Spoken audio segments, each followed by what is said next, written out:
நம்முடைய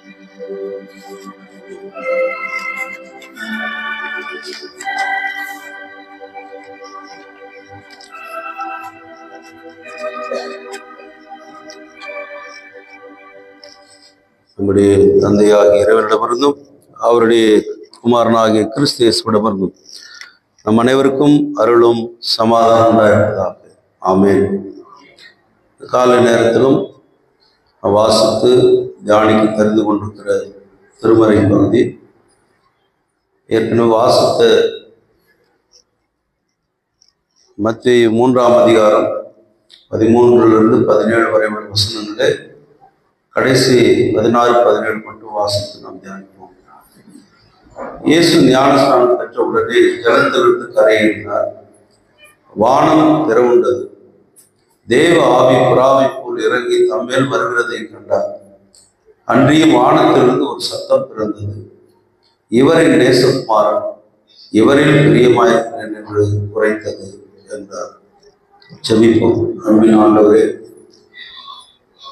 நீர் இந்த உலகத்தில் வந்து பிறந்து வளர்ந்த வாலிப பருவத்தில் திருப்பணியுடைய ஊழியர்களுக்கு சென்றபோது யோவான் ஸ்நானத்தினால் ஞானஸ்நானம் பெற்று இவரின் நேசகுமாரன், இவரில் நான் பிரியமாயிருக்கிறேன் தந்தையினுடைய வெளிப்படுத்துதலை திருவள்ளுவர் வார்த்தை மொழியை கேட்டிருக்கிறோம். இயேசு ஆண்டவர் முன்பாக இந்த உலகம் மகிமைக்குள் வந்தது என்பதை நிரூபிக்கின்ற ஒரு நிகழ்வாக இந்த நிகழ்வு எங்களுக்கும் பொருத்தமுடையதாக இருக்கிறது. உமது ஞானஸ்நானம் எங்களுடைய ஞானஸ்நானத்தை நெறிப்போட்டு அதனுடைய அர்த்தத்தை புரிந்து கொண்டு நாங்கள் வாழ முடியும். பேசுகிற அடியை மறைந்து பேசும் இயேசு நாமத்தை ஜெபிக்கிறோம் பிதாவே. ஆமென். கிறிஸ்துவுக்குள் பிரியமான விசுவாசிகளை உங்கள் அனைவரையும் இந்த காலை நேரத்தில் இறைவனின் இயேசுவின் நாமத்திலே நான் வாழ்த்துகிறேன். இன்றைக்கு மகிமை விளங்குதல் பண்டிகைக்கு பின்வரும் முதல் ஞாயிறு மாத்திரமல்ல, நம்முடைய திருச்சபையில் இருக்கின்ற முதியோர்களை கௌரவப்படுத்தும்படியாக அவர்களுக்காக ஒரு சிறப்பு ஆராதனை, முதியோர் சிறப்பு ஆராதனை.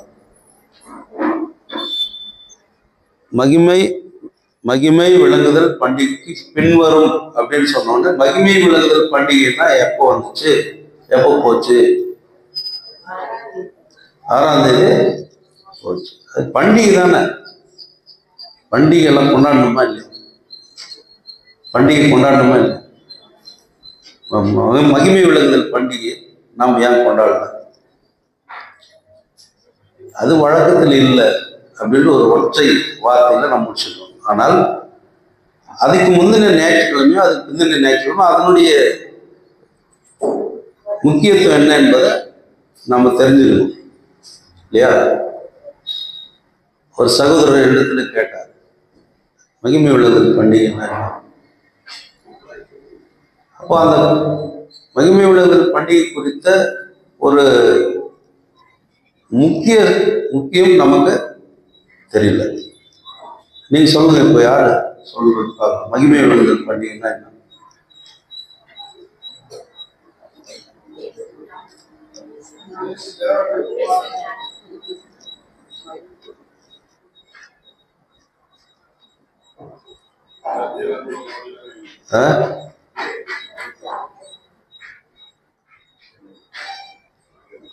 இந்த மகிமை விளங்குதல் பண்டிகையை மையப்படுத்தி தான் நம்ம வீட்டு முன்னாடி ஸ்டார் காட்டுறோம்.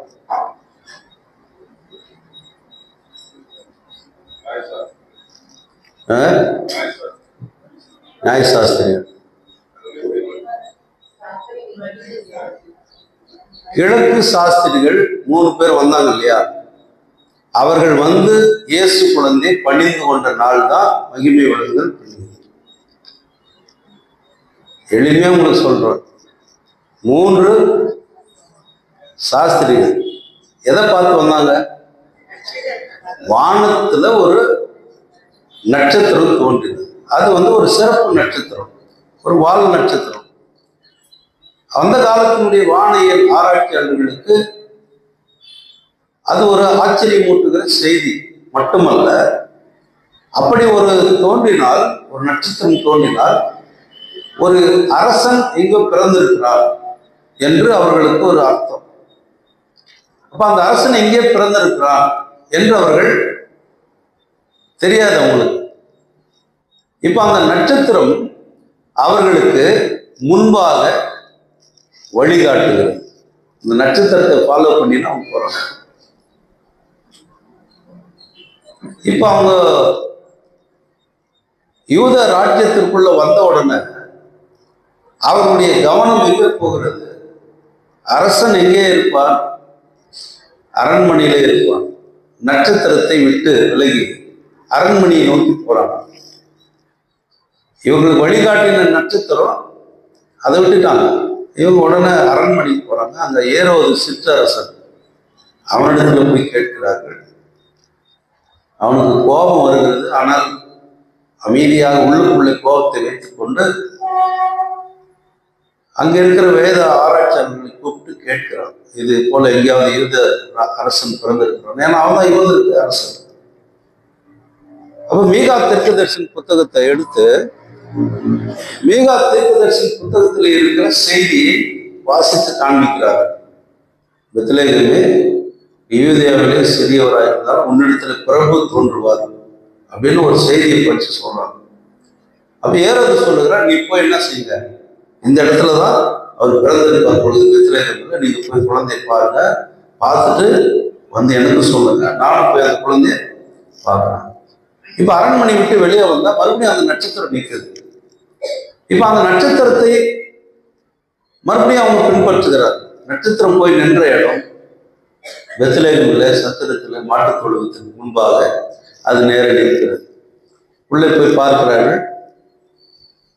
ஒரு மாட்டு தொழுவத்தில் ஒரு குழந்தை கிடத்தப்பட்டிருக்கிறது. தாயின் தகப்பன் நிற்கிறார்கள். இவர்தான் அந்த குழந்தை என்று அவர்களுக்கு கடவுள் வெளிப்படுத்துகிறார். அந்த குழந்தையை பார்த்த உடனே ஒரு ராஜா எங்கேயா பிறந்தாரு அப்படின்னு அவங்க ஒரு கேள்வி கேட்கல. அவர்கள் கொண்டு வந்து விலை மதிக்க முடியாத பொன்னையும் தூப வர்க்கத்தையும் வெள்ளை கோலத்தையும் ஆண்டவருக்கு காணிக்கையாக படைத்தார்கள். படைத்து பணிந்து கொண்டு திரும்புகிற நேரத்துல கடவுள் அவர்களுக்கு எச்சரிக்கை கொடுக்கிறார், நீங்க மறுபடியும் எங்க போக வேண்டாம், அரண்மனைக்கு போக வேண்டாம், நீங்க வேற ஒரு வழியா உங்க சொந்த ஊருக்கு போயிடுங்க என்று அவர்கள் போயிட்டாங்க. அதன் பிறகு ஏரோதுக்கு தெரிஞ்சிச்சு. போன வாரம் நம்ம வாசத்தை ராமாவில் வெளியே சத்தம், 2 வயசுக்கு உட்பட்ட ஆண் குழந்தைகளெல்லாம் கொள்வதற்கு அவன் அரசாணை பிறப்பிக்கிறான். பல உயிர்கள் இது வாக்குதத்தம் நிறைவேறினது. ஓசியா 11:1 படி நிறைவேறினது. வேத வாக்கியம் நிறைவேற்றதாக இதெல்லாம் நடந்தது அப்படின்னு நம்ம பார்க்கணும். செய்தி என்னன்னா, யூதர்கள் அல்லது யூத ஊர்ல இருக்கிற மேய்ப்பர்கள் வந்து இயேசுவை பணிந்து கொண்டு போனார்கள். அது செய்தி அல்ல. புறஜாதி யூதர் அல்லாதவர்கள் இந்த இயேசு குழந்தைதான் யூதருடைய அரசன் என்று ஏற்றுக்கொண்டு அவரை வந்து பணிந்து கொண்டார்கள். சென்ற அந்த நாளை தான் மகிமை விளங்குதல் பண்டிகை என்று உலகெங்கிலும் இருக்கிற கிறிஸ்தவர்கள் கொண்டாடுகிறார்கள். அப்ப இந்த மகிமை விளங்குதல் பண்டிகை ஜென்டைல் கிறிஸ்துமஸ் என்று அழைக்கப்படுகிறது. அதாவது புறஜாதியாரின் கிறிஸ்துமஸ். இன்னும் சில நாடுகளிலே இந்த ஜனவரி 6ஆம் தேதி தான் கிறிஸ்துமஸ் கொண்டாடுறாங்க. சில நாடுகளில் ரஷ்யா பகுதியில் அந்த பகுதிகளெல்லாம் நீங்க பார்த்தீங்கன்னா கிறிஸ்துமஸை விட ஜனவரி 6ஆம் தேதி அவர்கள் கிறிஸ்துமஸாக பண்டிகை கொண்டாடுகிறார்கள். அப்போ இந்த வானியல் வல்லுநர்கள் கிறிஸ்துவனுடைய மகிமையை அவர்கள் தரிசித்தார்கள். அங்கே மேய்ப்பர்களுக்கு தேவதூதன் துணை நிற்கிறார். இங்கே வானியல் சாஸ்திரிகளுக்கு நட்சத்திரம் துணை நிற்கிறது. அதனுடைய அடையாளமாக தான் நாம் என்ன செய்யறோம், இந்த நட்சத்திரத்தை நம்ம வீட்டுக்கு முன்னால கட்டுறோம். ஜனவரி 6ஆம் தேதி வரைக்கும் அதை கட்டி ஜனவரி 6ஆம் தேதி பிறகு அதை நம்ம அவருக்கு வைப்போம். உங்க வீட்டுல ஒண்ணு அவங்கள அப்படியே இருக்கு அப்படின்னு நீதி பாக்குறாரு. நம்ம ஆமா அவங்கள நம்ம அப்படியே மேலே ஏறி இறங்க முடியல, வயசாயிடுச்சுல்ல. அப்ப இந்த நட்சத்திரத்தை அந்த கிழக்கிலிருந்து வந்த சாஸ்திரிகள் கண்ட போது மகிழ்ச்சி அடைந்தார்கள் அப்படின்னு ஒரு செய்தி. அப்போ இயேசுடைய பிறப்பு யூதர்களுக்கு மட்டும் மகிழ்ச்சி அல்ல, உலகத்தின் எல்லா மக்களுக்கும் அது மகிழ்ச்சி என்பதை இவர்கள் வழியாக கடவுள் வெளிப்படுத்துகிறார். அப்ப அவர்கள் எதிர்பார்த்த அரசனாக இவர் இருக்கவில்லை. ஆனால் அவர்கள் அவரை அரசனாக ஏற்றுக்கொண்டு பணிந்து அவர்கள் சென்றார்கள் என்பது செய்தி. அப்ப அங்கே ஒளி வீசின அந்த நட்சத்திரம், குழந்தை இயேசுவை இந்த உலகிற்கு காண்பித்த அந்த நட்சத்திரம் நம்முடைய வீட்டு வாசலில் கிறிஸ்து பிறப்பின் அந்த மகிழ்ச்சியை, அவருடைய மகிமையை இந்த உலகிற்கு பறைசாற்ற வேண்டும் என்கிற அடையாளப்படுத்துகிற ஒரு விஷயம்தான் அந்த ஸ்டார். இப்போ மகிமை விழுந்தல் பண்டிகை குறித்த ஒரு சின்ன செய்தி முழுக்க கிடைச்சிருக்கோம், மறக்க மாட்டீங்களா? ரைட். ரெண்டாவது, இன்றைக்கு யார சொன்னாங்க, டீச்சர் சொன்னாங்க, இயேசுடைய ஞானஸ்நானம். இன்றைக்கு இயேசு ஞானஸ்நானம் பெற்றார் என்பது நம்முடைய திருச்சபையில் இருக்கின்ற ஒழுங்குகளில் ரெண்டு சாக்கிரமங்கள் நமக்கு திருச்சபையில் இருக்கிறது. ஒன்று ஞானஸ்நானம், ரெண்டாவது திருவிருந்து, திடப்படுத்தல், கன்ஃபர்மேஷனுடைய திருவிருந்து. இது ரெண்டு தான் நமக்கு சாக்கிரமத்து என்று அழைக்கப்பட்டது. அப்போ இந்த ஞானஸ்நானத்தை குறித்து பலவிதமான கருத்து வேறுபாடுகள் இருந்தால் அது ஒரு யூத ஒரு சடங்கு. அந்த காலத்தில் என்ன சடங்கு? விருத்து சேதம் தான் அவங்களுக்கு சடங்கு. ஞானஸ்நானம் என்பது அவங்களுக்கு சடங்கு இல்லை. ஆனால் இயேசு தன்னுடைய 30வது வயதில் வீட்டை விட்டு வெளியே வர்றார்.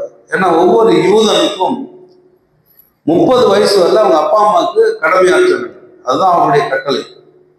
30 வயதுக்கு பிறகு அவன் சொந்த காலில் நிற்கணும், அவனே போய் சுயமா சம்பாதிச்சு அவனே வாழணும். அதுதான் யூதனுடைய சட்டம். அதன்படி இயேசு ஆண்டவர் 30வது வயதுல வெளியே வர்றாரு. அவருக்கு தெரிஞ்சது வேலை என்ன? தச்ச வேலை, ஆச்சாரி வேலை செய்யணும். ஆனா அவருடைய அழைப்பு, அவருடைய வருகை எது என்று சொன்னால் மக்களுடைய உள்ளங்களை செலுத்துவது.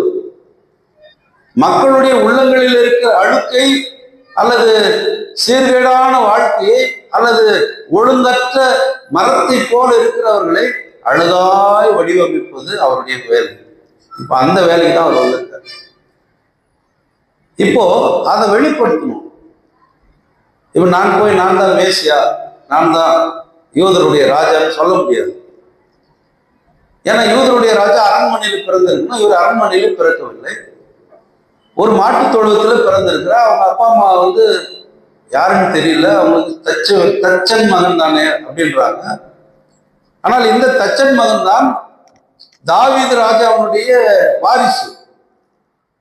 அவனுடைய குடும்பத்தில் அவனுடைய தலைமையாக வந்தவர் தான் அந்த யோசேப்பு. இப்ப அவருடைய தலைமுறையிலே தான், தாவீதின் வம்சத்திலே தான் யூதருடைய அரசன் பிறப்பான் என்று எழுதியிருக்கிறதுபடி அவர் இங்க பிறந்திருக்கிறார். அதை இப்போ வெளிப்படுத்த முடியல. யோவான் ஸ்நானகன் என்ன செய்து கொண்டிருக்கிறார்? வனாந்தரத்துல யோர்தான் நதியில அவர் என்ன செய்யறாரு? ஞான ஸ்நானம் கொடுக்கிறார். ஞான ஸ்நானம் கொடுப்பதற்கு முன்னால் அவர் செய்தி சொல்றாரு. என்ன செய்தி? மனம் திரும்புங்கள், இப்படின்னா விரியன் பாம்பின் குட்டிகள், மனம் திரும்புங்கள், பரலோகராஜ சமீபத்தில் இருக்கிறது, வரும் கோபத்துக்கு தப்பித்துக் கொள்ள உங்களுக்கு வாய் காட்டும் யார்? கோடாரி மரங்களுக்குள்ள வைக்கப்பட்டிருக்கிறது. கனி கொடுக்கிற மரம் விடப்படும், கனி கூடாத மரம் வெட்டப்படும், நெருப்புல போடப்படும், அவியாத அக்னியில பதம் போடப்படும். இதெல்லாம் சொல்லின்னு இருக்காரு. யோவான் சொன்ன யாரு? அவர் யாரு? அவங்க அப்பா யாரு? சகரியாக்கு என்ன வேலை? ஆசாரியன் அவர். அப்போ ஆசாரியன் தான் அடுத்தது யார் வரணும்? யோவான் தான் வரணும். ஆசாரியனா, ஆசாரியனாய் ஆலயத்திலிருந்து கடவுளுடைய வார்த்தையை சொல்ல வேண்டிய மனிதன் வனாந்தரத்தில் யோர்தான் நதிக்கரையில் நின்று கடவுளுடைய வார்த்தையை சொல்லுகிறான் என்ற செய்தியை அங்க இருக்கிற மக்களுக்கு பரவன போது அவர்கள் ஓடுகிறார்கள். சகரியா மகன் அங்க போனான். அவனும் ஒரு தீர்க்கதரிசியாச்சு, அவன் ஒரு ஆசாரியனாச்சு. அவன் ஆலயத்திலே இருந்து பேச வேண்டிய மனுஷன் அங்கே போய் வனாந்திரத்தில் ஏன் பேசுகிறான் என்று ஓடுகிறார்கள். ஏப்பா அவங்க அப்பா அம்மா இருக்கிறாங்க, ஆலயத்தில் நீ இருக்க வேண்டியது தானே, அதை விட்டுட்டு நீங்க வனாந்திரத்துல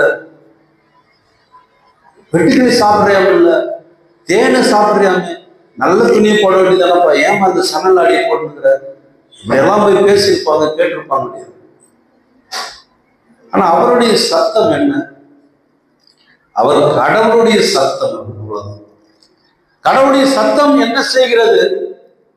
29ஆம் சங்கீதத்தில் கர்த்தருடைய சத்தம் வல்லமை உள்ளது, கர்த்தருடைய சத்தம் மகத்துவம் உள்ளது. அது என்னெல்லாம் செய்யுதுன்னு அந்த 29ஆம் சங்கீதத்தில் சொல்றார். அக்னி ஜுவாலையை கூட அது என்ன செய்யுமா, பிளந்து எடுத்துட்டு போயிடும். அந்த அளவுக்கு கடவுளுடைய சத்தம் மிக மிக பயங்கரமானது. அந்த சத்தமாக யோவான் ஸ்நானன் வனாந்திரத்தில் பேசுகிறாருன்னா அந்த பயங்கரமான சத்தம் என்ன சொல்லுது? மனம் திரும்புங்கள் சொல்லுது. அப்போ மனம் திரும்புதல் கேட்ட கனியை கொடுங்கள் என்ற அழைப்பு கேட்ட போது அங்க இருக்கிற ஜனங்கள்லாம் கேட்டாங்க, நாங்கெல்லாம் என்ன செய்யணும், நாங்க என்ன செய்ய வேண்டும்? சில காரியங்களை அவர்களுக்கு சொல்றாரு. அப்போ அவர் என்ன செய்தாரு? அதற்கு அடையாளமாக ஞானஸ்தானம் கொடுக்கிறார். அவரிடத்துல வந்தவர்களுக்கு அவர் என்ன செய்தார்? தண்ணியில அவர்களுக்கு ஞானஸ்தானம் கொடுத்தார். இப்போ உடனே நாம தண்ணியில அவர் ஞானஸ்தானம் கொடுத்தாரு. மூழ்கி எடுத்தாரா, கவுத்து எடுத்தாரா, தண்ணியை தூக்கி தெளிச்சு எடுத்தாரா? சில பேருக்கு ஞானஸ்தானம் எப்பவும் நிறைய பேர் போய் ஆசிரமத்தில் முழு ஞானஸ்தானம் எடுக்கிறாங்க. எனக்கு தெரியும், மையல் திருச்சபையில எனக்கு ஏறக்குறைய ஒரு 200 பேர் தெரியும். ஆம்பூர், வாணியம்படி எல்லாம் எனக்கு தெரியும். நிறைய பேர் நான் கியூவில் நின்றதை பார்த்துருக்கிறேன், நடந்திருக்கு.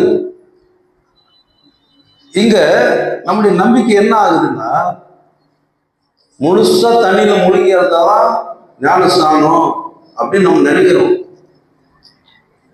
அப்போ எதுக்கு அங்க வல்லமை வந்துச்சு? எதுக்கு வல்லமை வந்துச்சு? எதுக்கு வல்லம் வந்துச்சு? தண்ணிக்கு தானே வல்லம் வந்துச்சு. அந்த தண்ணி டெய்லி என் மேல விடுது. தண்ணிக்கு என்ன வல்லமை? அந்த நேரத்துக்கு என்னை சுத்தப்படுத்துது. மறுபடியும் நான் என்ன செய்யறேன்? அழுக்கதான் ஆகுறேன். மறுபடியும் அந்த தண்ணி என்னை சுத்தப்படுத்துது. ஒன் டைம் ஆக்ஷன் இல்லையா? அந்த தண்ணிக்கு வல்லமை இல்லையா?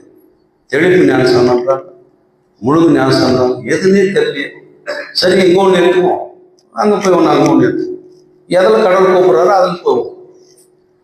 அது இல்லை, ஒரே ஞானஸ்தானம். பவுல் சொல்றாரு, நீ முழுகின நேரத்துக்கு தெரிஞ்ச நேரத்துக்கு ஒரே ஞானஸ்தானம்.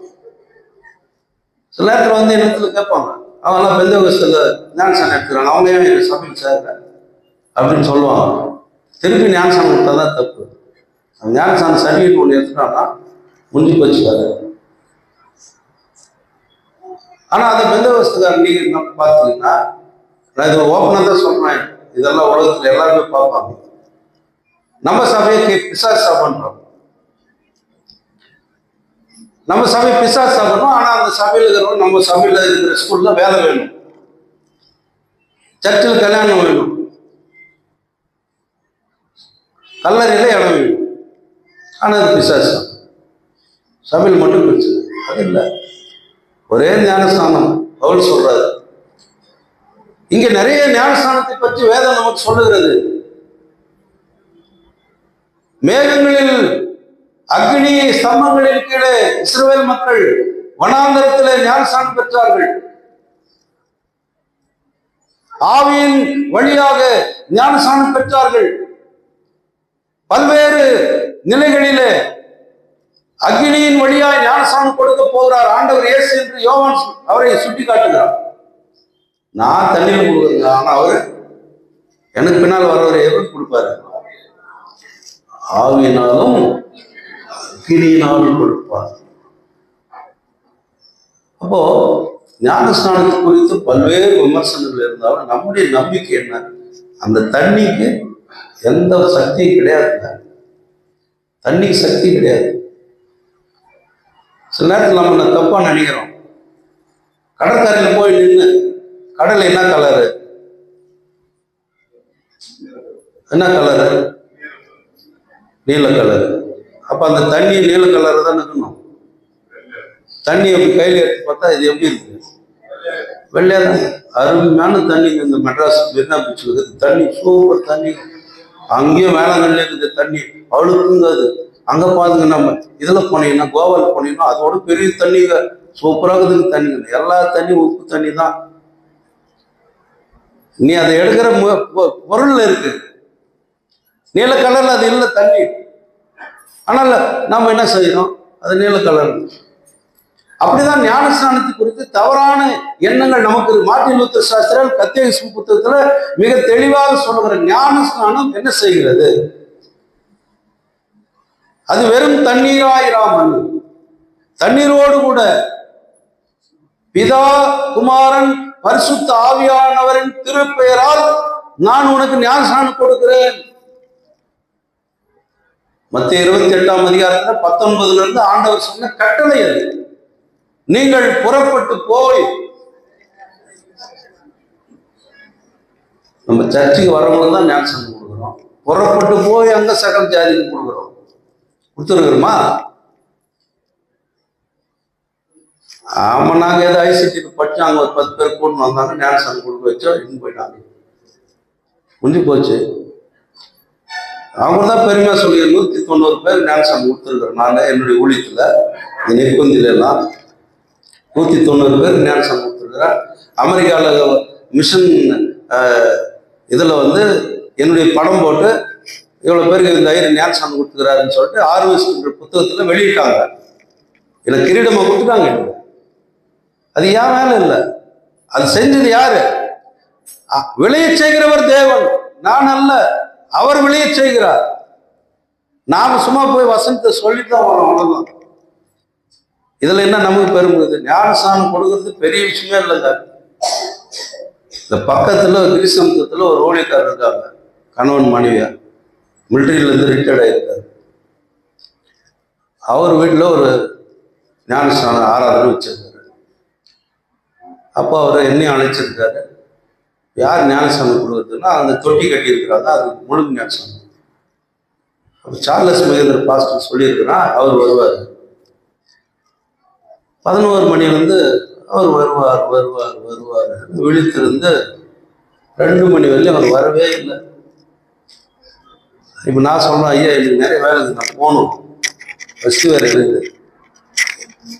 ஐயா வந்துடுவார், இருக்கு ஐயா, ஃபோன் முன்னாடி ஃபோன் வச்சா அவர், நான் பேரனம்பரில் இருக்கிறேன் ஐயா, ஆராதனை முடியல, எனக்கு இன்னும் கொஞ்சம் வேலை இருக்குது, முடிச்சுட்டு வரதுக்கு ரொம்ப லேட் ஆகும், நீங்கள் வேற யாருன்னா பார்த்துருக்கோ. அவரு இப்போ என்ன பண்ணுதுன்னே தெரியாது நிற்கிறார். நான் சொன்னேன், என்ன பண்ணணும் இப்போ சொல்லுங்க, இவங்களுக்கெல்லாம் முழு ஞானஸ்நானம் கொடுக்கணும். அப்படியா? எங்கே கொடுக்கணும்? அதான் தொட்டியில் அங்கேயே மடிச்சு கட்டினா தொட்டியில் இறங்கிட்டார். கூப்பிட அவங்கள, என்னப்பா பண்ணணும், எப்படிப்பா பண்ணணும்? ரைட் வாங்க. ஒருத்தருக்கும் தண்ணியில் அமுத்தி அமுத்தி எடுத்து ஞானஸ்நானம் பேரை சொல்லி கொடுத்து கரை ஏறிடும் எல்லாரும். நீ நம்ப மாட்டீங்க, ஒருத்தர் பங்கார்பேட்டிலிருந்து வந்திருந்தார். 3 நாளைக்கு பிறகு அவர் வந்து அவர் செய்தி சொன்னார். ஃபேமிலி பேரு, மைக் செட்டு, ஆர்னு எல்லாம் என்னந்து அவர் வீட்டில் இறங்கிட்டு, என் வயிற்றுல ஒரு கட்டி இருந்தது ஐயா, ஞானஸ்நானம் பிறகு எடுத்த பிறகு நான் அந்த ஆஸ்பத்திரிக்கு போனால் அந்த கட்டி இல்லைன்னு சொல்கிறாங்க டாக்டர். இப்போ நான் ஊரெல்லாம் போய் நானும் ஒருத்தர் கட்டியை குணம்பாங்கண்ணா எல்லாம் வாங்க அப்படின்னு நான் சொல்ல முடியுமா? யார் அது செய்யுது? அந்த நேரத்தில் கூட எனக்கு ஆண்டவர் தான் சொன்னார், நீ போப்பா அது செஞ்சிருப்பான்னு. செஞ்சுட்டு விட்டேன், முடிஞ்சு போச்சு, அவ்வளோதான். இதுல என்ன நடந்துச்சு? ஒண்ணுமே நடக்கல. தண்ணியை முடிஞ்ச பிறகு தொட்டிலுக்கு தண்ணியை கழட்டி விட்டாங்க, எல்லாம் தண்ணி கீழே போயிடுச்சு. இப்ப எதுக்கு அங்க வல்லமை? கடவுளுடைய வார்த்தை, சத்தம். அப்படி சத்தம், அந்த சத்தம் இங்கே வனாந்தரத்துல கூப்பிடுகிற பொழுது மனம் திரும்புதலுக்கென்றும் பாவ மன்னிப்புக்கென்றும் அவன் ஞானஸ்நானம் கொடுத்தான். இப்ப ஏசியா ஞானஸ்நானம் எடுத்தாருன்னு கேள்வி. மன திரும்புதலுக்கும் பாவ மன்னிப்புக்கும் அவருக்கு இது என்ன சம்பந்தம்? ஒரு மனிதனால் பாவம் இல்லாத அவரை கடவுள் பாவமாக்கினார் என்ற வேதத்தின் வசனத்தின் அடிப்படையில் அவர் பரிசுத்தர் தான், அவருக்கு தேவையில்லை. ஆனால் மனிதர்களோடு தம்மை ஒன்றாக்கி கொண்டு நம்முடைய ரட்சிப்புக்காக பாவிகளுடன் தன்னை ஐக்கியப்படுத்திக் கொண்டு தன்னை பாவியாக அவர் வெளிப்படுத்தினார். அப்போதான் வானம் திறந்தது. இந்த வார்த்தை சொன்னார், இவரில் நேசகுமாரன், இவரில் பிரியமானவர். இதே சத்தம் இன்னொரு இடத்துல வருது. அது எங்க வருது? இன்னொரு 3 வாரம் பொறுத்து நம்ம அதை பற்றி பார்ப்போம். மறுரூப மலையில கடவுள் இயேசாண்டவர் மறுரூபமான நேரத்திலும் இதே செய்தி வருது. என்ன செய்தி அது? இவரின் நேசகுமாரன், இவரில் நான் பிரியமாயிருக்கிறேன். அடுத்து ஒரு செய்தி வந்துச்சு, இவருக்கு செவி கொடுங்க. இந்த செவி கொடுங்கிற வார்த்தை இங்கதானே வந்திருக்கணும், இங்கதானே. ஏன்னா இப்பதான் ஊழியம் ஆரம்பிக்க போறாரு. இவர் என்ன சொல்றாரோ அதை கேட்கணும் ஜனங்க. இவர் என்ன செய்யறாரோ அதை பார்க்கணும் ஜனங்க. இவர் தான் மேசியன் ஏற்றுக்கணும், இவர் தான் யூதருடைய ராஜான்னு ஏற்றுக்கணும், இவர் தான் ரட்சகன் ஏற்றுக்கணும், இவர் தான் என் பாவத்தை மன்னிக்க போறேன்னு ஏற்றுக்கணும். இவருக்கு செவி கொடுங்கன்னு எப்ப சொல்லியிருக்கணும்? ஏன்னா மறுரூபமலையில் சொன்னாரு. கிளைமாக்ஸ் அங்கதான் சொல்றாரு. கிளைமாக்ஸ்ல நான் போய் என்னென்ன செய்ய போறேன், நீங்க என்ன செய்ய போறீங்க, அப்பதான் சீடர்கள் சொல்றாரு. அப்ப அது தேவை. அப்ப கடவுள் அவரை அங்கீகரிக்கிறார்னா நம்முடைய ஞான ஸ்நானத்திலும் இதே வார்த்தை ஒழிக்கிறது, இவரின் நேசகுமாரன், இவரில் நான் பிரியமாயிருக்கிறேன். ஒவ்வொரு ஞானஸ்நானம் பெற்றவர்களும் கடவுளால் நேசிக்கப்பட்டவர்கள், கடவுளால் பிரியப்படுத்தப்பட்டவர்கள். அப்போ ஞானஸ்நானத்தினுடைய தன்மை என்ன, அதனுடைய பலன் என்ன? கத்தரிசிம்பு வீட்டில் இருக்கிறவங்க எடுத்து போய் படிச்சு பாருங்க. ஆதி நியாயங்கள்ல 5வது 6வது இது ஆதி நியாயங்கள் போய் படிச்சு பாருங்க. 4, 5, 6, 3 ஞானஸ்நானத்தை பற்றி 4வது சொல்றது. அதனுடைய பலன் என்ன? ஒரே வார்த்தை, பாவத்துக்கு செத்து. பாவம், மரணம், பிசாசு இவைகளிலிருந்து ஞானஸ்நானம் நம்மை மீட்டு ரட்சித்து எடுக்கிறது. இது கடவுளுடைய வார்த்தை, கடவுளுடைய சத்தம். பாவத்தினால் ஏதேன் தோட்டத்தினுடைய கதவு அடைக்கப்பட்ட போது இங்கே ஞானஸ்நானத்தினாலே வானத்தின் கதவு திறந்து நீர் என் நேசகுமாரன் என்று சொல்கிற அந்த வார்த்தை ஒவ்வொரு மனிதர்களுக்குள்ளும் அது சொந்தமாக்கப்பட்டிருக்கிறது. நாம் கடவுளால் முத்தரிக்கப்பட்டவர்கள், கடவுளால் சொந்தமாக்கப்பட்டவர்கள். அதுதான் ஞானஸ்நானத்தினுடைய அடையாளம். கல்யாணத்துக்காகவோ கல்லறைக்காகவோ வேலைக்காகவோ அல்ல ஞானஸ்நானம். பவுல் சொல்ற ரோம மக்களுக்கு, அது நீ ஞானஸ்நானத்தினால இயேசு எப்படி மரித்தாரோ அதை போல உன்னுடைய ஞானஸ்நானத்தில் கிறிஸ்துவுக்குள் மரிக்கிறார், அடக்கம் பண்ணப்படுகிறார். அவர் எப்படி உயிர்த்தெழுகிறாரோ அதை போல அவருக்குள்ளே உயிர்த்தெழுதலின் சாயலை பெறுகிறார். ஞானஸ்நானத்தினுடைய வல்லமை என்ன? நமக்கு கிடைக்க பெறாத விண்ணக உரிமையை கடவுள் தருகிறார். அது நமக்கு கிடைக்கிறதுக்கு வாய்ப்பு இருக்குதா? இந்த கை வச்சு நான் பரலோகத்துக்கு நிச்சயமா போவேன் அப்படின்னு என்னால் சொல்ல முடியலையா? ஏன் ஏன் பாஸ்போர்ட் இருக்குது, டிக்கெட்டும் வாங்கிட்டேன், பிளைட் ரெடி ஆகுது, விசா கிடைக்குது. டிக்கெட்டு வாங்கியாச்சு, பாஸ்போர்ட் இருக்குது, ஃப்ளைட் ரெடி ஆகுது. ஆனால் எதுவும் இல்லை, விசா இல்லை. விசான்றது என்ன?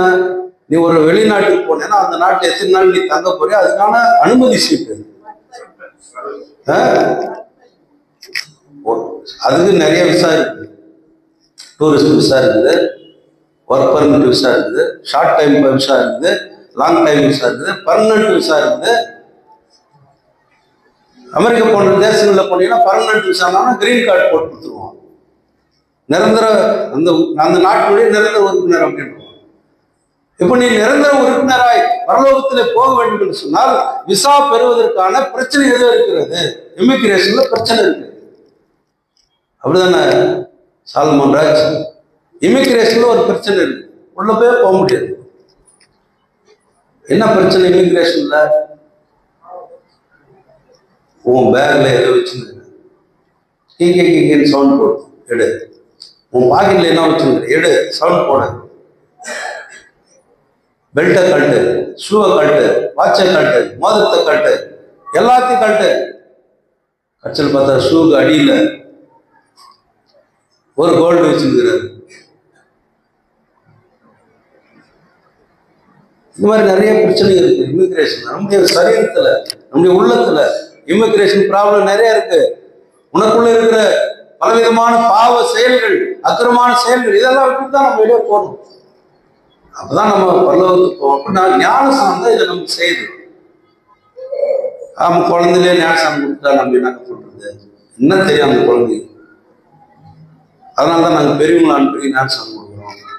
அப்போ குழந்தை பாவத்தில் பிறகுது, குழந்தை பாவத்துல வளரணுமா, அதுதான் ஞான பெற்றோர்களை கொடுத்துருக்குறாங்க. பெற்றோர்கள், ஞான பெற்றோர்கள், கடவுள் பெற்றோரா, 3 பெற்றோர்கள் சேர்ந்து அந்த குழந்தைய ஆண்டவருக்கு ஏற்ற பிள்ளைகளாய் வளர்க்க வேண்டுமே. அப்ப இந்த பிள்ளைகளை வளர்க்கிற பொறுப்பை கடவுளே நமக்கு தந்தாலும், ஞான பெற்றோர்கள் சின்ன வயசு குழந்தையில இருந்து அதுக்கு நம்ம அதை புகுட்டி மாற்று டேபிள் இப்படி எழுதி வச்சிருந்தாரு, நீ ஞானசானம் பெற்றவன் அப்படின்னு பார்க்கும்போதெல்லாம் அது என்ன சொல்லுவாரு, ஒரு தவறு பண்றது, நீ ஞானசானம் பெற்றவன்பா, இது செய்யக்கூடாது. இந்த கெட்டவன், நீ ஞானசானம் பெற்றவன், இது செய்யக்கூடாது. நீ இப்படி பண்ணும்பா, நீ செய்யக்கூடாது, நீ கடவுளை பிள்ளை, இது செய்யக்கூடாது. அப்ப ஞானஸ்தானம் நம்ம என்ன செய்யுது, கண்டித்து உணர்த்துகிறது. நீ இப்படி செய், நீ மானாப்பா இப்படி இருக்கு. அப்ப அந்த ஞானஸ்தானத்தை கொடுத்து சபையில உறுப்பினராக்கி கடவுளுக்கு ஏற்ற வார்த்தைகளை போதித்து, என்னதான் போதை சொன்னாலும் நம்முடைய வீட்டில் இருக்கிற பெரியவர்கள் நமக்கு ரொம்ப முக்கியம். நம்ம வீட்டில் இருக்கிற முதியவர்கள் ரொம்ப முக்கியம். முதியவர்களுடைய விசுவாசம், சிமியோன் கிழவனுடைய விசுவாசம், அன்னாள் பாட்டினுடைய விசுவாசம், ஐனிக்கேயாவினுடைய விசுவாசம், லோவிசாவுடைய விசுவாசம் தீமோத்தேயுடைய வாழ்க்கையில மட்டுமல்ல, நம்முடைய வாழ்க்கையிலும் தொடர வேண்டும். நம்ம சபையில் இருக்கிற முதியோர்களை நாம் போற்ற வேண்டும். முதியோர்கள் நமக்கு கிடைத்திருக்கிற பொக்கிஷங்கள்.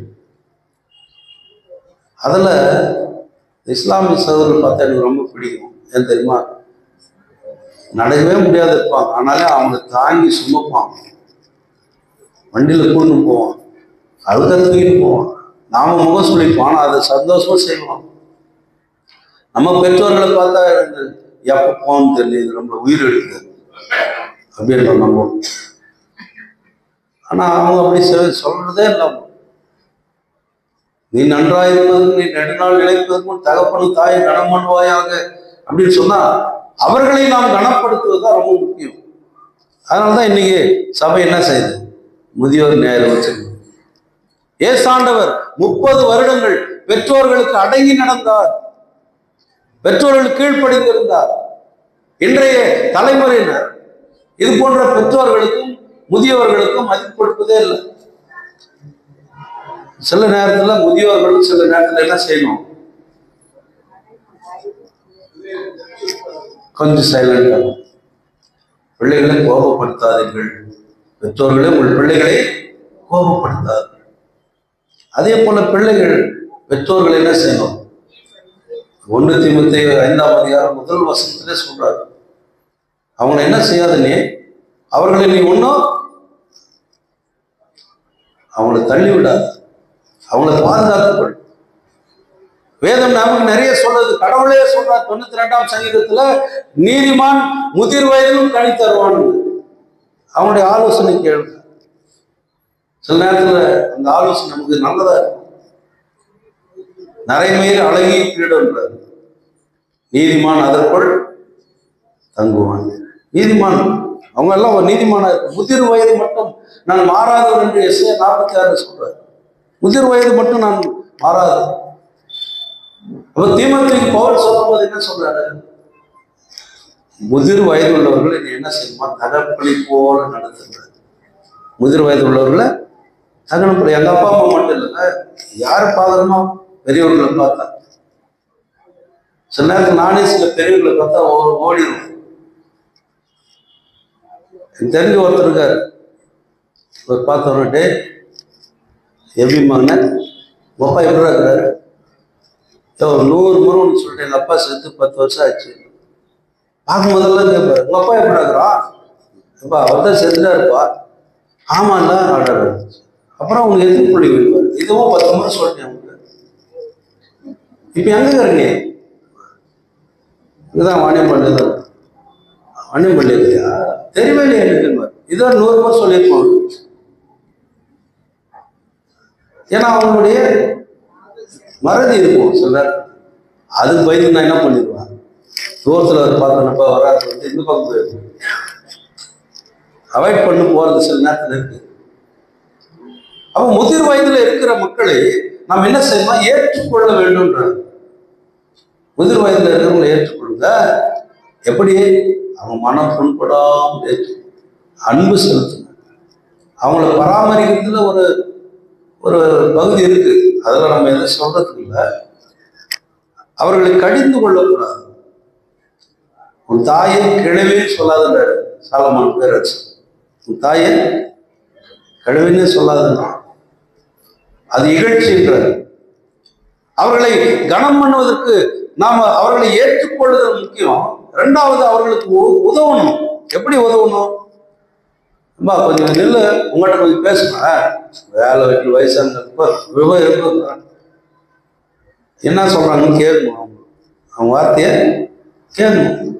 உட்காந்து பொறுமையா கேட்கணும். சொல்லுங்க சொல்லுங்க. அதுவே அவங்களுக்கு ஒரு ஆற்றுல ஒரு 5 நிமிஷம் அவங்க கிட்ட உட்காந்து பேசுற நேரம், அவங்களுக்கு நேரம் கொடுக்கணும். அவங்க பேசுறதுக்கான நேரம் கொடுக்கணும். அவங்க என்ன சொல்றாங்கிறத நம்ம கேட்கணும். அது மட்டும் இல்ல, சில நேரத்தில் அவங்க நம்ம கிட்ட காசு கேட்கவே மாட்டாங்க. ஆனால் அவங்களுக்கு காசு தேவைப்படும். நம்ம என்ன செய்யணும்? அவங்க கேட்காதும் போது ஒரு 50 ரூபாய் 10 ரூபாய் எடுத்து கொடுத்துட்டோம்னு வச்சுக்கோங்க, ரொம்ப பெரிய மகிழ்ச்சியா போகும். பண உதவி மட்டும் பொருள் என்ன ஃபோன் பண்ணீங்க, நான் கொஞ்சம் கூட்டின்னு போறேன் வாங்க, நான் கூட்டின்னு போறேன் வாங்க, எனக்கு ரொம்ப அர்ஜென்ட்டாக இருக்குங்க, ரொம்ப அர்ஜென்ட் வேலை, நான் போயிட்டு வந்துடுறேன், வேற யாருன்னா பாருங்க, ரொம்ப அர்ஜென்ட், மொபைல் போய் டிவி சொல்லுவாரு, இதுதான் அர்ஜென்ட்டு, வேற எந்த வேலையும் இல்லை, நான் கூட அப்படி போய்க்கிறேன், இல்லைன்னு சொல்ல முடியாது. அப்போ அன்பானவர்களை இங்கே அவர்களோடு கொஞ்சம் நேரம் செலவு பண்ணணும். முதியோர்களோடு நேரம் செலவு. 2வது, அவர்களை சில காரியங்களுக்கு நம்ம ஊக்குவிக்க வேண்டும். எப்படி ஊக்குவித்தல பாருங்க, வீட்டில் இருக்கும்போது ஜெபம் பண்ணுங்க. இந்த பாருங்க, எந்தெந்த விஷயத்துக்காக ஜெபம் பண்ணுங்க. பைபிள் கொஞ்சம் படிங்க. நாங்கள் பைபிள் படிங்க. என்ன சின்ன எழுத்தாக்குது எனக்கு தெரியலையே, பெரிய பைபிள் வாங்கிட்டு வந்து கொடுக்குறான், நல்ல பெரிய பெரிய எழுத்து, அதை வாங்கிட்டு வந்து கொடுக்குற படி. நல்ல செயல்களை செய்வதற்கு அவங்களை தூண்டணும். நம்ம நற்கிரியைகளை செய்வதற்கு தூண்டணும். இதில் போய் சந்தோஷப்படுங்க. நான் பார்த்த நிறைய இந்த பொங்கல் காலங்களில், கிறிஸ்துமஸ் நியூ இயர் காலங்களெல்லாம் நான் பார்த்தேன், பெரிய பெரிய கோடீஸ்வரர்கள், பெரிய பெரிய பணக்காரர்கள் தன்னுடைய தொழிலாளர்களை அழைத்து அவர்களுக்கு சிறப்பு பரிசுகளை கொடுத்து அவர்களை கௌரவித்த அந்த காட்சிகள் எல்லாம் தொலைக்காட்சிகளை வெளியாகுது. முதியோர்கள், வயதானவர்கள். எனக்கு ஒருத்தர் பெரிய பிரபலமான ஒரு தலைவர் சொன்னார் போன் பண்ணி,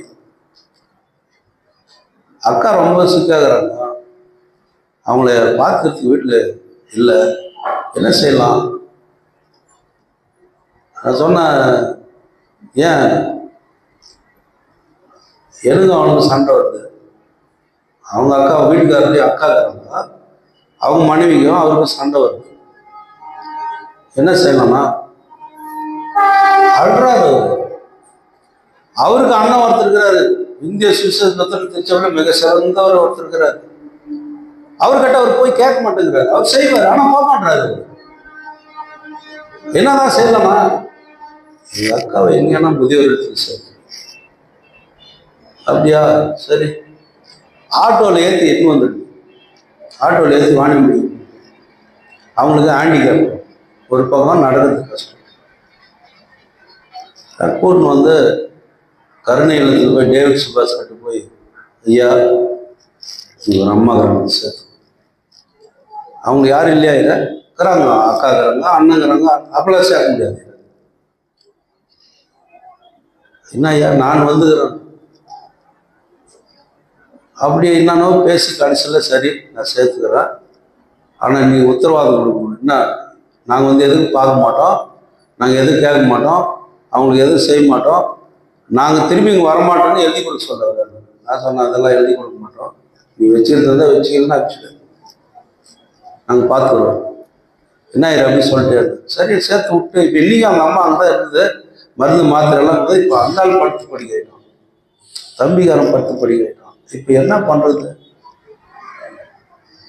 அப்போ ஒரு உதவிகரம், பெற்றோர்களை பராமரிக்கிறதுக்கான உதவிகரம். நீங்க எப்பனா ஒரு வாய்ப்பு வச்சுன்னா அந்த போங்க, அந்த பெருமழைப்பட்டிக்கு போங்க, அந்த கருணையத்தில் என்னதான் நடக்குது போய் பாருங்க.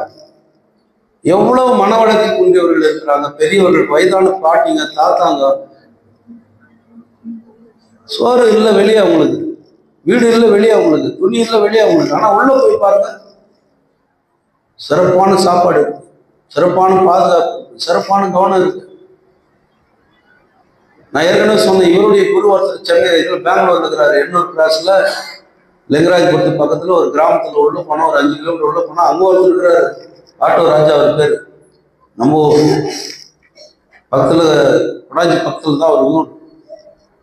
அங்க போய் வச்சிருக்கிறாரு, ஒரு 500 பேர் இருக்கிறாங்க முதியோர்கள். அப்ப மூத்தவர்களை பாதுகாக்கின்ற இல்லங்கள் நம்முடைய இல்லங்களாகவே இருக்கட்டுமே. வேறு ஒரு முதியோர்கள் இல்லம் எதுக்கு நமக்கு? நம்ம இல்லங்களாகவே இருக்கட்டும். நம்ம முதியோர்களை நம்ம பாதுகாக்கணும், நற்கிரிகளை செய்ய அவர்களை தூண்டணும், அடுத்தது அவங்களோட அன்பா நம்ம பேசணும். அதனால இன்றைக்கு நம்முடைய சபையில் இருக்கிற முதியோர்களை நாம் அழைத்து கௌரவப்படுத்த போவோம்.